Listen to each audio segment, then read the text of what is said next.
A bad joke is a bad joke no matter who tells it. An offensive joke is an offensive joke no matter who tells it. I was working with a Chinese comic once, and he came off stage and he asked me, he was like, "What do you think of my set?" I said, "I think he came off as kind of racist." He said, "I can't be racist, I'm Chinese." I said, "First of all, that's kind of racist." Second of all, more importantly, you did a joke about how all Asian people can't drive. That's a racist joke. He said, "Well, I could say that I'm Chinese." So what? You're not all Asian people. You're one Chinese guy. You're only one more Chinese guy than I am. That is comedian Steve Hofstetter. He's known for his dry wit and how he handles hecklers masterfully. Last week he was doing stand-up in Chattanooga, Tennessee, just days after that state had passed a new anti-drag law. So what did he do? He wore a dress on stage. Steve Hofstetter joins us now. Hey, Steve, nice to talk to you again. Yeah, thanks for having me. So listen, how'd that go? Well, my fans were at the show, and they're typically very, progressive and supportive, so that was wonderful. But the act of getting it on at the club was a little difficult because I go up at the beginning of a show, and, I welcome everybody, and then my openers go up, and then I do my set. So I went up wearing the, suit that I usually wear, and then I went back into the green room, which in that club is actually just a corner of the manager's office that is located through the showroom and then through the kitchen. Okay. And so I had to change into the dress and then walk through the kitchen and then through the showroom back onto the stage. And if there's one group of people that is very, very progressive and supportive, it is line cooks in Chattanooga, Tennessee. So no one tackled you to the floor and ripped the dress off you, though? No, but I definitely got some what the hell is this looks. And yeah. Well, so. why did you start what was the sort of impetus for you to start doing this? Well, it's not really start doing it as much as I just did it the once. But it was because I think the new law is garbage, and there are people who will defend the law by saying, "Oh, it's just about protecting children." Well, no, it's not. First of all, Tennessee already has a law against vulgarity in front of children, so that already was done.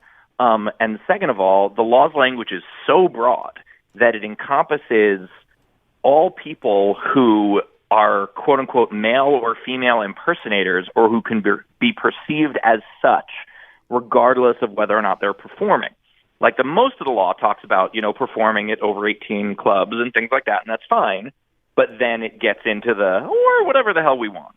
And it makes the rest of the law very subjective, which I think is garbage. And so I wanted to be, supportive of a community that's under attack. I love it. I love it so hard. But I wonder what kind of a risk it puts you at in terms of, well, you know what? I'll just ask you outright. You could potentially alienate some fans. Do you just say too bad? Then I don't need those fans?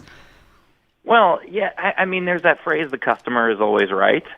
Well, I believe the customer is always right, but some people aren't customers. They're just jerks. So I don't need those people. Like when people...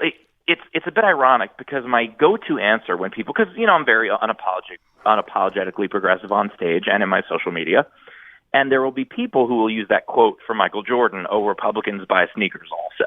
And they'll say, "Aren't you, you're alienating half your fan base." And I'm like, no. I'm alienating people who will never be my fans.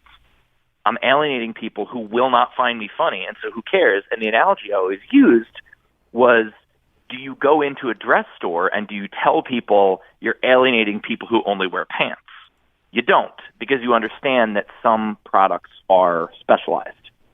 And it's a bit ironic that, now I'm someone who wore a dress on stage when I use that analogy. It kind of hits a little harder.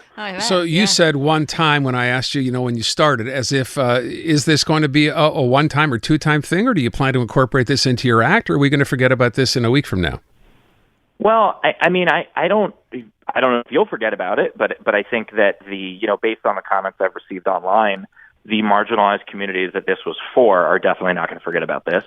And other artists who have reached out to me who plan on doing the same thing are not going to forget about this. That's great. And, if other states continue to do the same thing, and if Tennessee doesn't get their act together, yeah, maybe I'll do it again.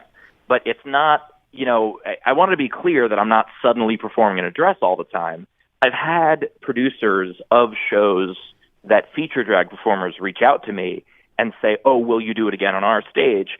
And I want to be clear that this is not a performative thing for attention. This is not something that, because the response was positive, I'm suddenly going to keep doing this. Like, the whole point of drag is you wear what you want to wear, and you wear what makes you comfortable. And the same way that I have pushed back against the people who are like, "Oh, green is your color. You should have worn green." I'm like, shut up. I wore it because I wanted to, and that's what I did, and that's what people should be allowed to do. Good for you. I couldn't love this more. You talked about the positive response you got, but you also touched on the backlash that happened online. There's been some really ugly vitriol on there. How do you handle that, Steve? Well, I mean, I handle it. I don't ever take anyone else's demons personally. I also know that society is progressing. The rise of fascism and the people who are, screaming and I apologize, Canada, that America has spilled over the border in terms of some policies, but, and in terms of some nutcases. I mean, even the convoy was started by 3 Americans. But those people are loud because that is prejudice's death rattle. The reason that, we're hearing more of it lately is because it's being stamped out. It's because society will progress. And the fact of the matter is, there are people who fought against the Civil Rights Act who pretended they didn't. But now that everything you post online is going to be there forever, they can't. And so in 20 years from now, when this becomes a moot point and everybody in society pretty much agrees, you're going to have the people who are writing hateful things online. That's still going to be searchable. I almost said Googleable, but who knows what the company will be by then. That's true. But you understand my point. Mm-hmm. Well, listen. Let them out themselves as hateful bigots.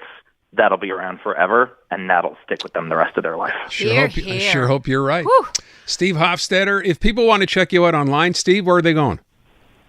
They can go to stevehofstetter.com. I actually have a huge Canadian tour coming up this summer, 16 cities, including Montreal. Cool. August I can't 24th. wait to be back. As someone who grew up in New York City, knowing that the 2 biggest things in Montreal are bagels and smoked meat, I'm like, absolutely, let's go. Come Welcome see back. us. Yeah, absolutely. August Come see us when you're here. 24th at the Fairmount Theater. Again, stevehofstetter.com. Come visit us, okay, Steve?